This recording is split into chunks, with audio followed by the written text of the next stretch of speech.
भाविका कक्षा 12 की छात्रा। आज मैंने अपनी माँ के लिए कविता लिखी थी सुबह सुबह। तो मैंने एक चीज़ बहुत नोटिस करी है। मेरी माँ ने 15 साल की मैं हुई हूँ, मैं नोटिस करा कभी मजाक में कि मैं मरना चाहती हूँ, कभी गुस्से में जब मैं मर जाऊँगी तब तुझे पता चलेगा, और कभी बेफालतू में बीच में कोई बात चल रही होगी उसके बीच में मैं मर जाऊँगी, मैं मरना चाहती हूँ, मैं ज़्यादा नहीं जीना चाहती। तो आज मृत्युशैया में यदि कभी मुझे मेरी माँ को देखना पड़े तो सर्वप्रथम तो मैं सांसारिक योग की कैद में होने का तथा तुझ जैसी प्रियतम को खोने का सर्वप्रथम तो इस संसारिक लोक में खोने का तथा तुझ जैसी प्रियतम को खोने का शोक तथा तुझे खोने वाली हूँ, तो साक्षरता के साथ ही मैं खुद भाग करूँगी वियोग तथा विजोग का।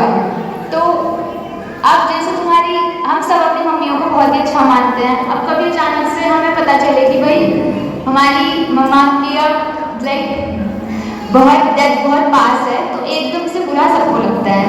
और उस टाइम एक्सेप्टेंस, उस चीज़ को मानना कि तुम्हारी माँ जाने वाली है, वो बहुत बड़ी चीज़ होती है। और एक बेटी के लिए तो ज़्यादा दुख होता है, क्योंकि बेटी और माँ का जो बॉन्ड होता है वो थोड़ा डीप होता है। तो सबसे पहले बेटी जो होती है वो समझती है कि अगर भाई पहले तो आजकल के बच्चे संसार के लोग में इतना खो चुके हैं कि उनको टाइम नहीं होता अपनी माँ के लिए। दूसरा, अब माँ बचपन से तुम्हारे साथ है, तुम्हारी बेस्ट फ्रेंड की तरह, और अचानक से तुम्हें पता चलता है तो तुम्हें दुख होता है। और उसके बाद तुम कितना ही रो कुछ करो पर वो कभी कभी पूरी नहीं हो सकती जिंदगी भर। नीरवता के साथ तेरा हाथ थामूंगी, परंतु इस हृदय विदारकता अभाव को मैं कैसे जीऊंगी।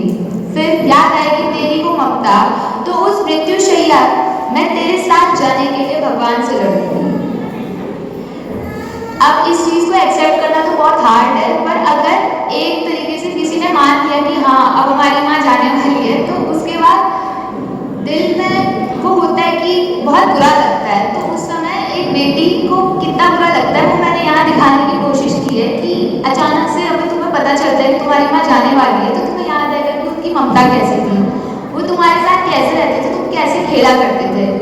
तो बेटी कहती है कि मृत्युशैया में जब तुम लेटी होगी तो मैं भगवान से तुम्हारे साथ जाने की चाह में होंगी, क्योंकि मैं नहीं चाहती कि तुम मुझसे कहीं दूर जाओ।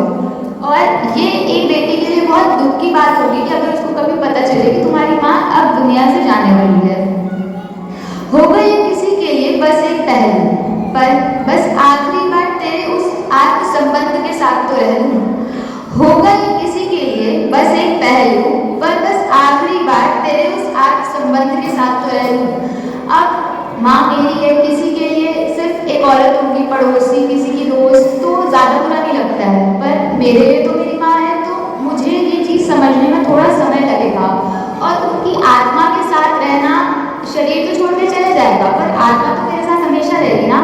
तो इस पंक्ति में मैं बताने की कोशिश कर रही हूँ कि मुझे फिर रो रही है कि मैं चाहती हूँ कि अगर तुम दूर भी चले जाओ तभी भी मैं आखिरी पल तुम्हारी आत्मा के साथ तक जीते रहूं। परंतु होगी काफी सहनशील तथा करुणामय, परंतु मैं तो संपूर्ण होकर भी रहूंगी, तो भी होंगी केवल तेरी विरहिणी। तुम होगी दुनिया में हाँ बहुत सीधी, बहुत अच्छी, बहुत करुणामय होती हैं औरतों को पता होता है, कोई कुछ उल्टा कहता है, कोई बात नहीं बेटा, लोग तो कहते हैं, लोगों का काम है। इनसे मैंने कितने बार कहा कि कोई आपके लिए उल्टा बोलता है, ये कहते हैं कोई बात नहीं, लोगों का काम है, पर ये है ऐसी, मैं ऐसी नहीं हूँ। मेरा नाम ही भाविका है, भाविका मतलब जिसमें भाव बहुत होते हैं।